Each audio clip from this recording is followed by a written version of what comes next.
I'll check my math later, but I'm pretty sure I got that right. So that means that dollar an hour you would need. People talk about 15, $20 now. Oh, outrageous. Do you understand the commensurate dollar amount to be equivalent to the buying power? The standard of living that dollar an hour afforded you in the early 60s would be, yeah, you got it, friends, $100 an hour. And if that sounds hyperbolic, it isn't. It's all mathematics, friends.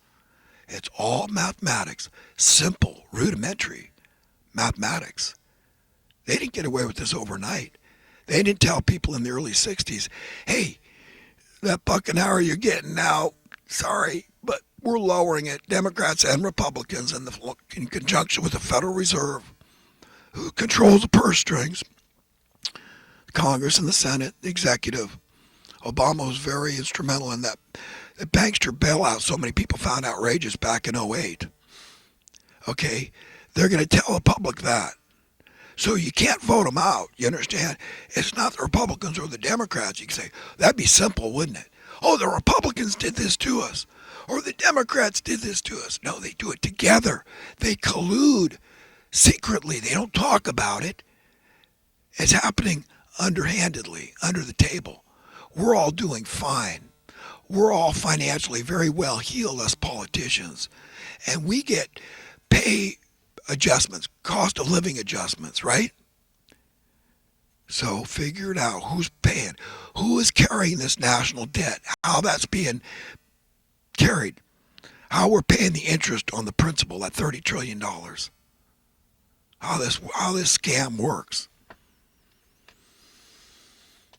It's evil. It's so freaking evil, I can't tell you.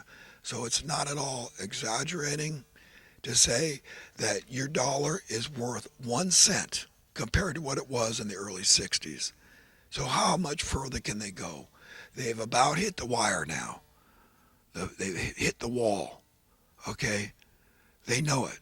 We got judges now that have to put injunctions on the police that can't arrest homeless people sleeping in the public parks, crapping in your doorway of businesses, because people are really starting to hate the homeless when they're doing. They see this stuff everywhere, and oh my God, this riffraff, we got to get rid of it.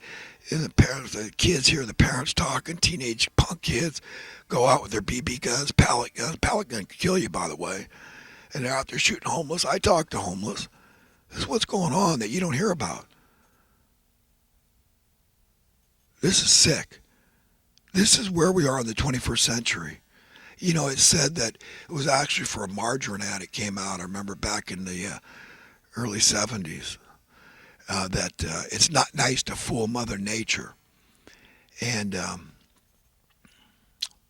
you know, I say it's not nice to piss off the living God, and that's exactly what we're doing, friends. Yeah, we're all culpable because we're all spending money. But when you look through God's eyes and you say, oh my God, we're so screwed. We're in so much trouble. We need God so much. We got to get it, man. And when you do, it hits hard. It's traumatic, but it's like one of those things, pay now or pay later. Or better safe than sorry. And get on the right side of history, and that's God's side. Because each and every form of money must go. The older I get, the more experienced I get, the more I realize that's true. And just don't do what you do if you don't want to. Do something else. But if the world is handed you on a silver platter because it's a thus saith the Lord, it's my planet, you're all my equally beloved children, the planet is yours, that includes all the resources, share. Treat each other the way you want to be treated. The way you would treat your own children is what the Lord would say, right? Because he's at least as good as the best set of parents out there, at least as good as even a crappy set of parents out there that only want the best for their children. So knowing God's opinion is not rocket science. It's not hidden. It's not secret. And it's not a mystery. So if we're all just being honest, we'll come to the same conclusion. So therefore, we're all without excuse. We're all sinners in the sight of God because we are all culpable, including myself. I use money. and I have a love-hate relationship, and it causes me a lot of distress because I want so badly to contribute, but I got to worry now. Oh my God, I got a great invention. I got a great idea. I must share it. I'm compelled. God's sticking me in the butt. Get out there. Go out. You got a good idea. You got to get it out there on the market. You got to share your idea. But money, it's all about money. The first investor I talked to, oh, what are the returns, right? What am I going to get out of it? Money, money, money. And I got to worry, oh, I'm making too much money. Oh, now they're going to take away my Social Security, right? It's crap. I mean, it's evil. The whole world is imbued with evil forces. Up one side, down the other, and to the nth degree. This stifles innovation. Money stifles it. People will tell you the opposite. They're ignorant. We can all be ignorant. We can all be oblivious to the truth. We can all be self-deceived, delusional, self-deluded. I mean, I didn't know. For a long time, I was checking my teeth. I thought, guys, they look kind of yellow on the camera. And I thought, oh my God, I got to do something about this. But how long, how many months, how many years went by with me chugging coffee? I mean, at the high point, I was doing 9 cups of coffee a day. I love coffee. And then I got down to 6. I thought, well, that's real progress. And most recently, I'm down to 2 or 3. I was doing 2, and I got to 3. But, I've been going to the dentist. I've been using tooth whitening products. And I say, hey, you know what? I like this better. I like to see, a nice set of white teeth. You see it all over TV. People are so proud of their gleaming white. Hey, smiling so broadly. Oh, look at my just ding, They put that little sparkle in their teeth, and they're so beautifully white. So whitening ad commercials. That's a lot big business, man. Got to have the whitest teeth. So you're gonna leave a nice skeleton because you might be dead today, and your mouth full of gleaming white teeth are gonna go with you. Me personally, I got issues, and I hope my kids don't have the same issues. Their mom had good teeth because their mom's dad, he never had a cavity. I remember he was in his 60s or something. He was telling her he never had a cavity in his whole life. That was remarkable, but I've heard other people say that too. I had a dentist in Santa Cruz that he never had a cavity. But both my parents had crappy teeth. So sometimes it is genetic. When my dad was about my age, he had all his teeth removed and had dentures put in, and no way, because I've refused Novocaine at the dentist last few years. I've been going ever since I had to have a tooth pulled in the dentist, although I could kiss the ground he walked on for taking me out of pain because I had an abscessed tooth.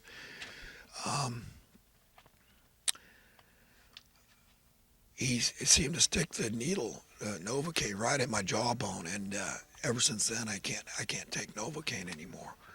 So I told the last 2 dentists I've had in the last several years, no Novocaine, please. Can you do that? Yes, the worst pain is the Novocaine, the needles. I have an aversion to needles, a phobia, a real genuine phobia about needles. And so the dentist, she was doing fillings without it, and yeah, there was a little pain sometimes in doing some fillings, but you know what? It was nothing. She was gentle, and it was wonderful. And I was just at the dentist yesterday, in fact, and he did some work, and he was gentle, and he more gentle. I mean, but the cavities weren't as severe. He was fixing, so this kind of topical stuff he was doing. But at my age, you got to reinforce your teeth sometimes, especially if your parents didn't have particularly great teeth, and you learn your lesson. I mean, I used to eat sugar a lot.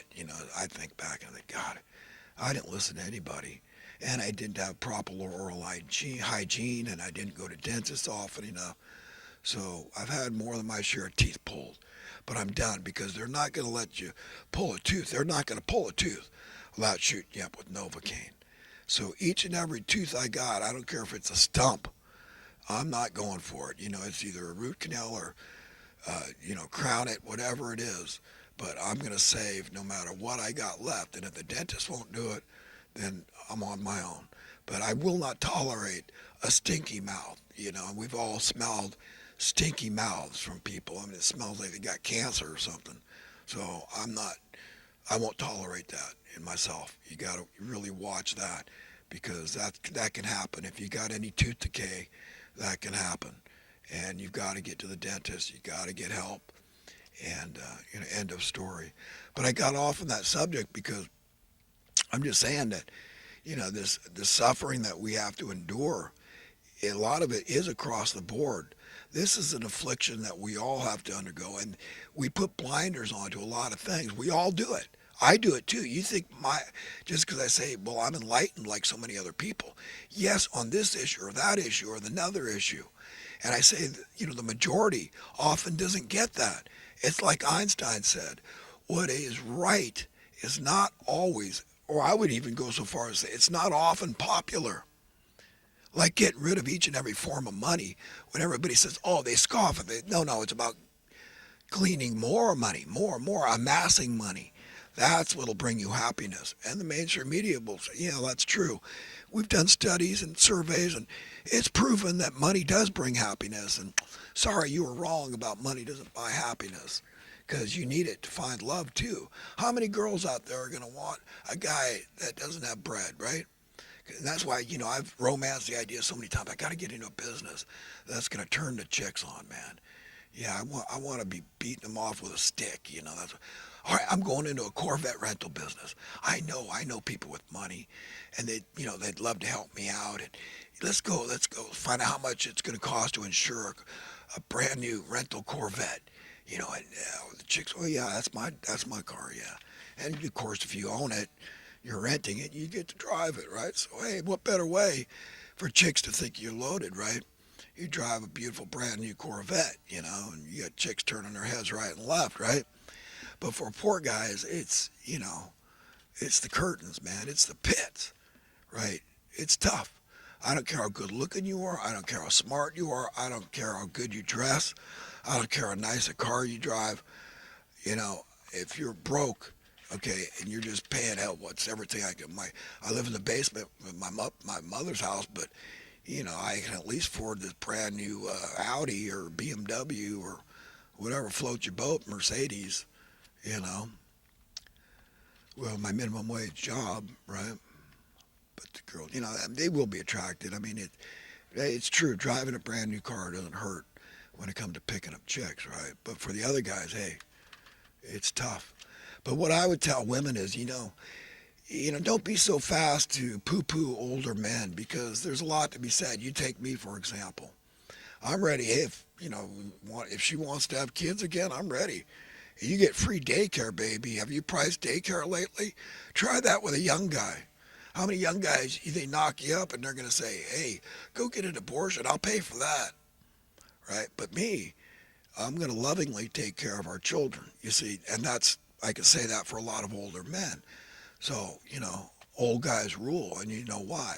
It's because of that. They got that free time. And, so I'm just putting that out there. And a lot of young guys, they hear something, they go, oh boy, that, girls can smell desperation a mile away. So they put on their acting hat, and they say, hey, that's right, man, I got to do everything to make this chick think I'm confident and I'm not desperate, although I am. All I got is me in my hand now, and, I can't let them know that I'm desperate for a chick, so they're out there. And, yeah, it's easier. It's either I'm a young guy, I'm young, healthy, and vital, and, but you see, a lot of these guys, if they start getting what they want, they get cocky and arrogant and prideful and egotistical, and it doesn't do them any good. Girls, listen, you want to keep a guy, you meet a young guy that you like, fine. Old guy, medium-aged guy, whatever it is. And you want to keep him, you really like him a lot. Remember, you are going to be the game changer in that man's life. It's like electricity. They might be the dominant because they're male. They might be the positive charge, but you are what grounds them. And behind every great man is what? A woman. And all single men have is Mother Nature. They have God. And God is male and female. So they do have that female influence. And they have to rely on it. And it should suffice. But I've never known a single man that was truly happy on his own. but they're better at being honest too. Older guys, they say, you know what? Yes, I'll be honest. I really would like a woman more than $1 billion. Honest to God. That's a matter of fact. They know it. They will appreciate you far more than a younger man who could just go to a bar any given night and find some girl to go